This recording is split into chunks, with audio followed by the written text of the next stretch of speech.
Hello everyone, welcome to my YouTube channel UPSC with Rashmi. आज का हमारा टॉपिक है भारत के राष्ट्रीय प्रतीक। जैसे भारत का राज्य चिन्ह क्या है या भारत का राष्ट्रीय पुष्प क्या है, इन सब से रिलेटेड जो भी क्वेश्चंस यूपीपीसीएस या यूपीआरओ एआरओ के एग्ज़ाम में आए हैं उन्हें आज हम डिस्कस करेंगे। तो शुरू करते हैं आज का वीडियो। हमारा फर्स्ट क्वेश्चन है, किस वर्ष में जन गण मन को भारत के राष्ट्रगान के रूप में अपनाया गया था? ऑप्शन है ए 1948 में, बी 1949 में, सी 1950 में या डी 1951 में। तो भारत के जनगण मन को राष्ट्रगान के रूप में अपनाया गया था 24 जनवरी 1950 को। तो इसका सही आंसर हो जाएगा ऑप्शन नंबर सी 1950। भारत के राष्ट्रगान को यानी जनगण मन को भारत के राष्ट्रगान के रूप में अपनाया गया था 24 जनवरी 1950 को। नेक्स्ट क्वेश्चन, संपूर्ण राष्ट्रगान का वादन काल है यानी जो हमारा राष्ट्रगान है जन गण मन, उसे गाने का समय कितना है? ऑप्शन है ए 50 सेकंड, बी 45 सेकंड, सी 52 सेकंड और डी 55 सेकंड। तो जो हमारा राष्ट्रगान है उसे गाने का सही समय है 52 सेकंड। इसलिए इसका सही आंसर है option number C 52 second. Next question, भारत शासन द्वारा राजकीय चिन्ह यानी स्टेट एम्बलम कब से अंगीकृत किया गया था? यानी भारत सरकार के द्वारा जो हमारा राज्य चिन्ह है उसे कब अपनाया गया था, कब अंगीकार किया गया था? ऑप्शन है ए 15 अगस्त 1948, बी 2 अक्टूबर 1947, ऑप्शन सी 26 जनवरी 1948 और ऑप्शन डी 26 जनवरी 1950। इसका सही आंसर है ऑप्शन नंबर डी 26 जनवरी 1950 को जो हमारा राजकीय चिन्ह है उसे अंगीकृत किया गया था। तो इसलिए इसका सही आंसर है option number D. Next question, Bharat की संविधान सभा ने राष्ट्रीय ध्वज को सर्वप्रथम कब स्वीकार किया था? ऑप्शन है ए 22 जुलाई 1947, ऑप्शन बी 23 जुलाई 1947, ऑप्शन सी 25 जुलाई 1947 और ऑप्शन डी 15 अगस्त 1947। तो हमारी संविधान सभा ने राष्ट्रीय ध्वज को यानी राष्ट्रीय ध्वज के रूप में तिरंगे को सबसे पहले स्वीकार किया था 22 जुलाई 1947 को। इसलिए इसका सही आंसर है ऑप्शन नंबर ए 22 जुलाई 1947। इसी दिन हमारे तिरंगे झंडे को भारत के राष्ट्रीय ध्वज के रूप में स्वीकार किया गया था। नेक्स्ट क्वेश्चन, निम्नलिखित कथनों पर विचार कीजिए। नंबर 1 है, भारत की संविधान सभा ने राष्ट्रीय ध्वज का प्रारूप 22 जुलाई 1947 को अपनाया था। नंबर 2, राष्ट्रीय ध्वज के बीच चक्र में 21 तीलियां हैं। नंबर 3, राष्ट्रीय ध्वज की चौड़ाई लंबाई का अनुपात 3:4 है। उपर्युक्त कथनों में से कौन सा सही है? ऑप्शन है ए 1 और 2, ऑप्शन बी केवल 1, ऑप्शन सी 2 और 3, ऑप्शन डी केवल 2। तो जो नंबर 1 है, भारत की संविधान सभा ने राष्ट्रीय ध्वज का प्रारूप 22 जुलाई 1947 को अपनाया था, ये बिल्कुल सही है क्योंकि तिरंगे झंडे को हमारे राष्ट्रीय ध्वज के रूप में 22 जुलाई 1947 को अपनाया गया था। हमारा जो राष्ट्रीय ध्वज है वो तिरंगा है यानी ट्राई कलर। तो हमारे संविधान सभा के द्वारा राष्ट्रीय ध्वज को 22 जुलाई 1947 को अपनाया गया था। नंबर 2 है, राष्ट्रीय ध्वज के बीच चक्र में 21 तीलियां हैं।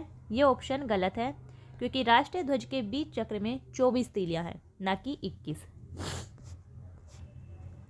नंबर 3 है, राष्ट्रीय ध्वज की चौड़ाई लंबाई का अनुपात 3:4 है। ये ऑप्शन भी गलत है क्योंकि राष्ट्रीय ध्वज की चौड़ाई और लंबाई का अनुपात 2:3 है, ना कि 3:4।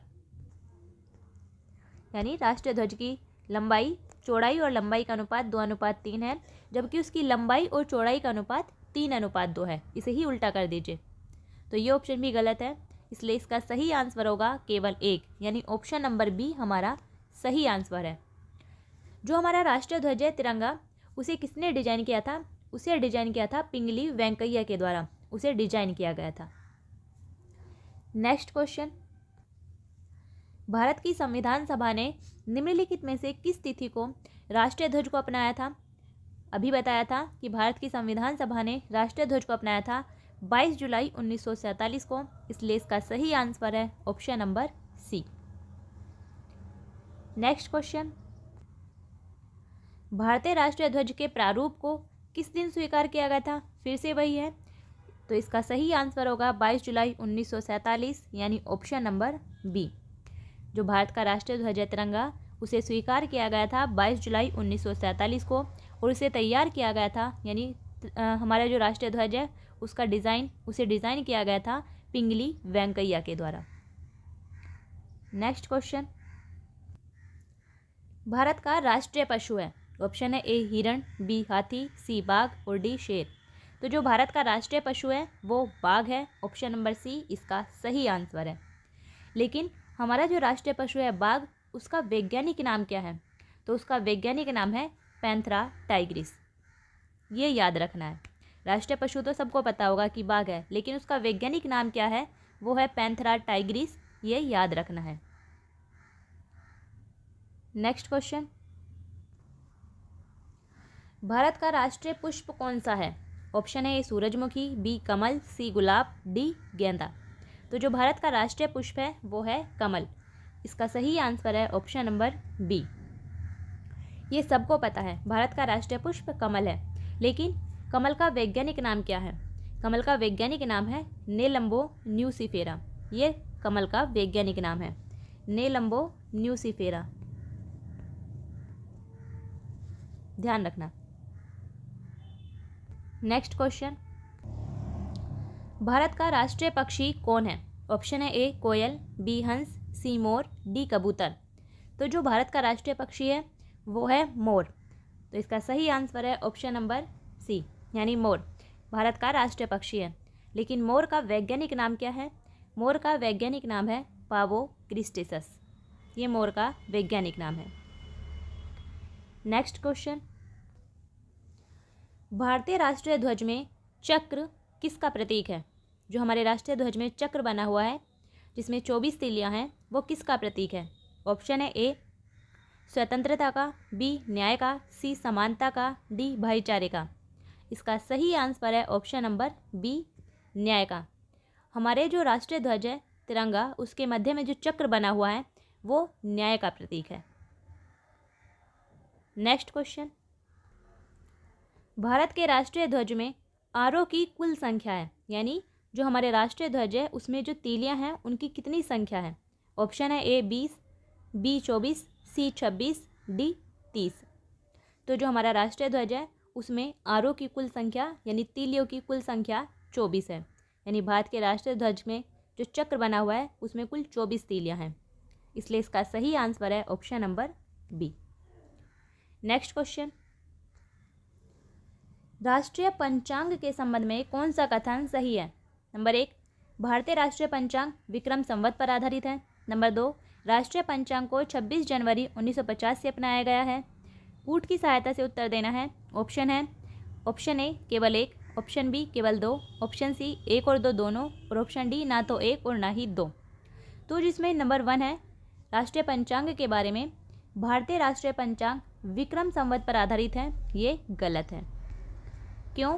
क्योंकि भारतीय राष्ट्रीय पंचांग शक संवत पर आधारित है, ना कि विक्रम संवत पर, इसलिए ये गलत है। नंबर 2 है राष्ट्रीय पंचांग को 26 जनवरी 1950 से अपनाया गया है, ये ऑप्शन भी हमारा गलत है, क्योंकि भारत के राष्ट्रीय पंचांग को 22 मार्च 1957 को अपनाया गया था, ना कि 26 जनवरी 1950 को, इसलिए ये ऑप्शन भी हमारा गलत है। तो इसका सही आंसर है ऑप्शन नंबर डी, ना तो 1 और ना ही 2। जो भारत का राष्ट्रीय पंचांग है वो शक संवत पर आधारित है, उसे 22 मार्च 1957 को अपनाया गया था, और हमारा जो पहला महीना होता है उसमें चैत होता है और अंतिम महीना फागुन होता है। जो चैत महीना स्टार्ट होता है वो सामान्य ईयर में होता है 22 मार्च को, जबकि लीप ईयर में 21 मार्च से शुरू हो जाता है। तो ये था हमारा आज का वीडियो, जिसमें हमने यूपी पीसीएस या यूपी आरओ एआरओ में जो भी क्वेश्चंस आए हैं बैक ईयर में राष्ट्रीय प्रतीकों से, उन्हें डिस्कस किया है। फिर मिलते हैं नेक्स्ट वीडियो में, तब तक के लिए बेस्ट ऑफ लक।